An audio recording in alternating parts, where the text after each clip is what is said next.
ஒரு காலத்தில் சின்னஞ்சிறிய சிரிப்பூர் என்ற ஊரில் யாரும் பார்த்திராத ஒரு கேரட் வாழ்ந்தது.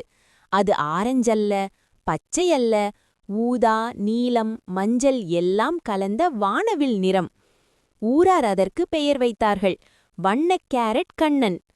கண்ணன் பேசுவான், ஜோக் சொல்வான், சிரித்தால் ஒளிரும். ஒரு நாள் பூங்காவில் குழந்தைகள் விளையாடிக் கொண்டிருந்தபோது ஒரு சிவப்பு பட்டம் காற்றில் குதித்து குதித்து ஆடியது. அந்த பட்டத்தின் பெயர் பட்டுப்பாப்பா.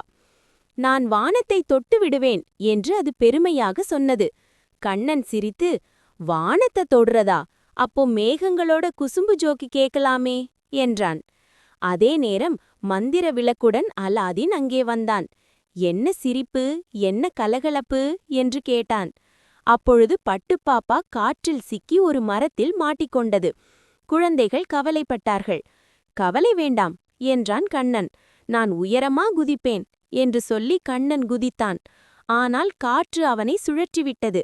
பட்டுப்பாப்பா சிரித்து, ஐயோ கண்ணா, நீ வானவில் போல சுழல்ற என்றது. அலாதீன் சிரித்துக்கொண்டு மந்திர விளக்கை தேய்த்தான். ஜின் வரப்போகிறான் என்று எல்லோரும் நினைத்தார்கள். ஆனால் அலாதீன் சொன்னான், இன்று மந்திரம் வேண்டாம், நம்ம புத்திசாலித்தனமே போதும் என்று. அவன் கண்ணனை கயிறாக பயன்படுத்தி பட்டுப்பாப்பாவை மெதுவாக இழுத்தான். கண்ணன் ஒளிர்ந்து, இது கேரட் யோகா என்றான்.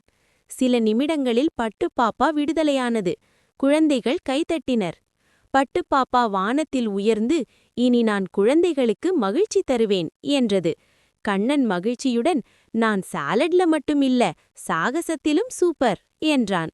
அலாதீன் சிரித்தபடி, நண்பர்கள் இருந்தா மந்திரம் தேவையில்லை என்றான். அந்த நாளிலிருந்து சிரிப்பூர் பூங்கா சிரிப்பு, நட்பு, வண்ணம் மூன்றாலும் நிறைந்தது.